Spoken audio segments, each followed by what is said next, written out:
મહત્વના સમાચારથી શરૂઆત કરીએ. તમામ અપડેટ સમાચાર સુપરફાસ્ટ અંદાજમાં જોઈએ. સૌરાષ્ટ્ર યુનિવર્સિટીના અર્થશાસ્ત્ર ભવનના આસિસ્ટન્ટ પ્રોફેસર દ્વિઅર્થી શબ્દો બોલતા હોવાનો આક્ષેપ લગાવાયો. 5 વિદ્યાર્થીનીઓએ આસિસ્ટન્ટ પ્રોફેસર સામે આરોપ લગાવતા સીએમઓ સુધી ફરિયાદ કરી. વિદ્યાર્થીઓએ આક્ષેપ કર્યો છે કે ચોક્કસ જ્ઞાતિને વધુ માર્ક અપાય છે. ફરિયાદને આધારે મહિલા આયોગે કુલપતિને તપાસના આદેશ આપ્યા. ફરિયાદમાં કેટલું તથ્ય છે તે તપાસ બાદ સામે આવશે. સૌરાષ્ટ્ર યુનિવર્સિટીના પ્રોફેસર પર આક્ષેપ અંગે કુલપતિ ઉત્પલ જોશીનું નિવેદન. કહ્યું, પ્રોફેસર ડોક્ટર સંજય પંડ્યાને લઈને તપાસ શરૂ કરાઈ છે. અર્થશાસ્ત્ર વિભાગના વડાનો અભિપ્રાય માંગ્યો છે. જ્ઞાતિવાળા અને દ્વિઅર્થી સંવાદ મામલે તપાસ શરૂ કરવામાં આવી છે. અરજદારોના નામો લખેલા છે, તેની ખરાઈ કરાશે. પ્રોફેસરને ટાર્ગેટ કરાયા કે કેમ તેને લઈને પણ તપાસ થશે. સૌરાષ્ટ્ર યુનિવર્સિટી દ્વારા પરીક્ષા માટે 4 કેન્દ્ર બનાવાયા. વિદ્યાર્થીઓએ પરીક્ષા માટે ધક્કા ન ખાવા પડે તે માટે મોરબી, સુરેન્દ્રનગર, અમરેલી અને જામનગરમાં કેન્દ્ર શરૂ કરવામાં આવશે. પેપર લીક થતા રોકવા ઓનલાઈન જ પેપર મોકલાશે. સૌરાષ્ટ્ર યુનિવર્સિટીના આસિસ્ટન્ટ પ્રોફેસર સંજય પંડ્યાએ પોતાના ઘર પર થયેલા આક્ષેપ ફગાવ્યા. કહ્યું, જે પણ તપાસ થાય મારો સહયોગ રહેશે. માર્ક આપવાની વાત દેખીતી રીતે ખોટી છે. પ્રોફેસર સંજય પંડ્યાએ કહ્યું, માર્ક આપવામાં પ્રોફેસર તરીકે મારી ભૂમિકા રહેતી નથી. મારો સ્વભાવ અને સંવાદ બધાને ખબર છે. તપાસમાં સત્ય બહાર આવશે. વડોદરાની એમએસ યુનિવર્સિટીની વિદ્યાર્થીનીના મોત કેસની તપાસમાં પોલીસને મહત્વના સીસીટીવી હાથ લાગ્યા. મૃતક અમીષા યુનિવર્સિટીના કેન્ટીનના તરફ આટાફેરા મારતી હતી. યુનિવર્સિટીમાં અમીષાએ પરીક્ષા પણ નથી આપી. મૃતક અમીષા ₹5 લાખ લઈ ગુમ થઈ હતી, જે બાદ યુવતીનો કેનાલમાંથી મૃતદેહ મળી આવ્યો હતો. ધારાસભ્ય ધવલસિંહ ઝાલાના પ્રશ્નમાં ગૃહમાં ઉર્જામંત્રી કનુભાઈ દેસાઈનું નિવેદન. જ્યોતિગ્રામ યોજનામાં ખેતરના મકાન જોડવા વિચારણા ચાલી રહી છે. વિધાનસભા સંકુલમાં 3જા માળે બારીના કાચ તૂટીને નીચે પડ્યા. સદનસીબે કોઈ જાનહાનિ નહીં. તાલાલા ગીર બાગાયત કચેરીમાં ખેડૂતોનો હોબાળો. કેસર કેરીના નિષ્ફળ પાકમાં ખોટા સર્વેના આક્ષેપ. બાગાયત વિભાગના અધિકારીનો લૂલો બચાવ. બાગાયત વિભાગના બગીચામાં આંબા પર કેરી નથી. ઓલ ઇન્ડિયા પંચ અગ્નિ અખાડાના પ્રમુખ મુક્તાનંદ બાપુના સ્વામિનારાયણ સંપ્રદાય પર પ્રહાર. કહ્યું, સ્વામિનારાયણના સાધુઓ પોતાની લીટી લાંબી કરી બીજાની લીટી ભૂસવાનો પ્રયાસ કરે છે. વધુમાં મુક્તાનંદ બાપુએ કહ્યું, સ્વામિનારાયણના અમુક સાધુઓ સનાતનને નીચું દેખાડવાનો પ્રયત્ન કરે છે. સ્વામિનારાયણ પર સનાતન એક નાનો એવો ભાગ છે.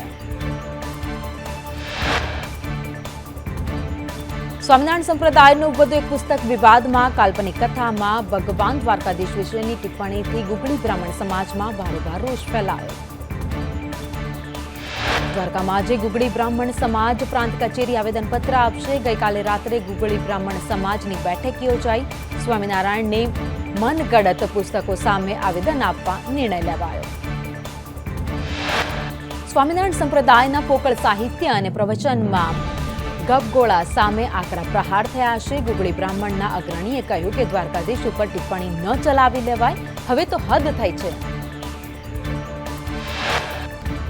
છોટાઉદેપુરના નસવાડીમાં રાશન કાર્ડ ધારકોને ઓછું અનાજ અપાતું હોવાનો આક્ષેપ. અમરોલીના સસ્તા અનાજની દુકાનોનો વિડીયો વાયરલ થયો છે. એક પરમિટ પર 5 કિલો અનાજ ઓછું અપાય છે. ગ્રાહકોએ પ્રશ્ન ઉઠાવતા દુકાન સંચાલકે લૂલો બચાવ કર્યો. ઉપરથી કટ્ટામાં અનાજ ઓછું આવતું હોવાનો દાવો કર્યો. અગાઉ પણ આ દુકાન સંચાલકને સસ્પેન્ડ કરાયો હતો.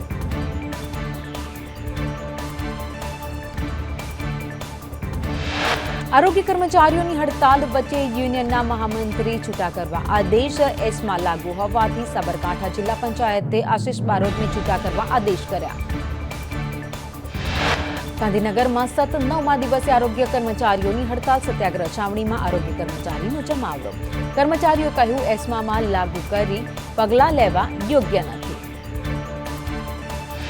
17 માર્ચથી અચોક્કસ મુદતની હડતાલ પર ઉતરેલા કર્મચારીઓએ કહ્યું, સરકાર માંગણી સ્વીકારી લે, અમે તરત કામ પર આવી જશું. અમરેલીના લીલિયાના સામૂહિક આરોગ્ય કેન્દ્રમાં 3 મહિનાથી એક પણ ડોક્ટર નથી. દરરોજ 200 કરતા વધુ ઓપીડી હોવા છતાં પણ ડોક્ટર ન હોવાથી દર્દીને હાલાકી. લીલિયા સીએચસી અને આસપાસના પીએચસી સેન્ટર્સમાંથી વારાફરતી તબીબો આવે છે. અહીં ડોક્ટર્સના અભાવે દર્દીઓને સારવાર માટે છેક અમરેલી સુધી જવું પડે તેવી સ્થિતિ. અમદાવાદ કોર્ટે ગૌહત્યા કેસમાં ઇમરાન શરીફ શેખને કોર્ટે 7 વર્ષની સજા ફટકારી. ગૃહ રાજ્યમંત્રીએ કોર્ટના આદેશને વધાવ્યો છે. નિર્ણયને વધાવતા કહ્યું કે અમદાવાદ કોર્ટનો ઐતિહાસિક નિર્ણય.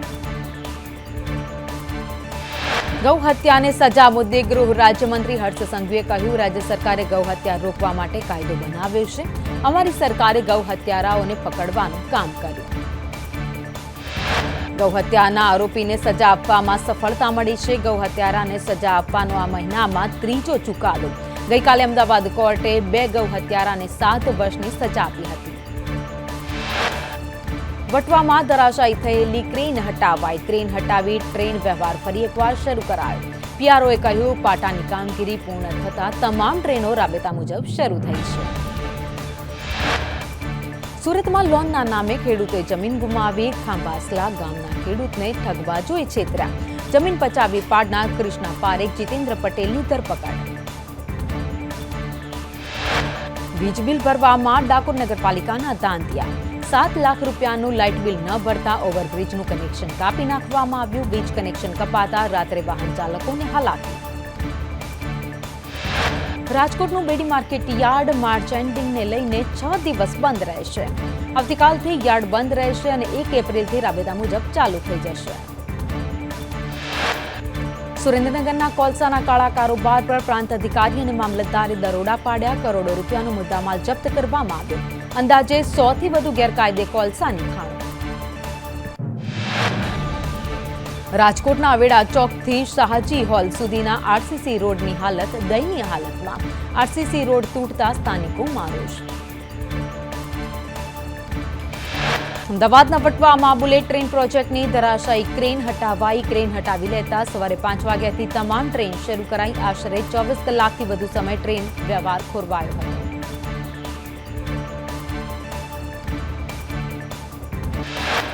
જામનગરના મહાદેવ પેકેજિંગ કારખાનામાં આગ લાગી. દરેડ વિસ્તારમાં કારખાનામાં આગ લાગતા દોડધામ. ફાયર વિભાગ દ્વારા આગ પર કાબુ મેળવવાના પ્રયાસ હાથ ધરાયા. અરવલ્લીના ધનસુરામાં ટ્રકમાં ભીષણ આગનો બનાવ બન્યો. કેમિકલ વેસ્ટ ભરેલા આઈશરમાં અચાનક આગ લાગી. બનાવને લઈ ફાયર વિભાગની 2 ગાડી ઘટના સ્થળે. અમદાવાદમાં સિંધુ ભવનના ઇન્ડસ એપાર્ટમેન્ટમાં કોંગ્રેસ નેતાની કારમાં આગ. કોંગ્રેસના પૂર્વ કોર્પોરેટર નીરવ બક્ષીની કાર સળગી ગઈ. ફાયર વિભાગે આગ પર કાબુ મેળવ્યો. પૂર્વ કોર્પોરેટર બક્ષીએ આક્ષેપ કર્યા કે એપાર્ટમેન્ટમાં ફાયર સિસ્ટમ બંધ છે. ફાયર સિસ્ટમમાં પાણી સહિતની સુવિધા નથી. ધુમાડો થવા છતાં ફાયર અલાર્મ ન વાગ્યા. આણંદના બોરસદ પોલીસ મથકમાં ડિટેઇન કરેલા વાહનોમાં આગ લાગી. પાર્કિંગમાં રાખેલા 19થી વધુ 2 વ્હીલર વાહનોમાં આગ લાગી હતી, જેના કારણે બળીને ખાખ થઈ ગયા. 1 રિક્ષા અને 1 કાર પણ બળી ગઈ. સુરતમાં ડિંડોલી વિસ્તારમાં ખુલ્લી ગટરમાં વાછરડું પડ્યું. ફાયરના જવાનોએ વાછરડાને બહાર કાઢ્યું. વાછરડાનો અવાજ આવતા સ્થાનિકો દોડી આવ્યા. સુરતના મેયર દક્ષેશ માવાણીના આદેશ ભૂલાયા. સુરતમાં સ્મીમેર હોસ્પિટલના તબીબે ઘરે એસિડ ગટગટાવ્યું છે. ડોક્ટર રાજેશ પટેલને સ્મીમેરના બદલે ખાનગી હોસ્પિટલમાં સારવાર માટે ખસેડવામાં આવ્યા. ડોક્ટર રાજેશ પટેલે ભૂલમાં એસિડ પીધું કે પછી આપઘાતનો પ્રયાસ કર્યો તે મુદ્દે પણ હજુ સવાલ છે. તબીબની પત્નીએ કહ્યું, એસિડ અને પાણીની બોટલ નજીક મૂકી હતી. પાણી સમજીને એસિડ ભૂલથી પી ગયા. ગીરગઢડાના દ્રોણથી કોદિયા જતા રોડ પર સિંહ જોવા મળ્યો. સિંહ જોવા મળતા યુવકે મોબાઈલ કેમેરામાં વિડીયો કેદ કર્યો. વન વિભાગ દ્વારા પેટ્રોલિંગ હાથ ધરવામાં આવે તેવી લોકોની માંગ. જામખંભાળિયામાં આઈસર ટ્રકની કેબિનમાં મોડી રાત્રે આગ લાગી. ફાયર જવાનો દ્વારા પાણીનો મારો ચલાવી આગને કાબૂમાં લેવાઈ. સદનસીબે કોઈ જાનહાનિ નહીં.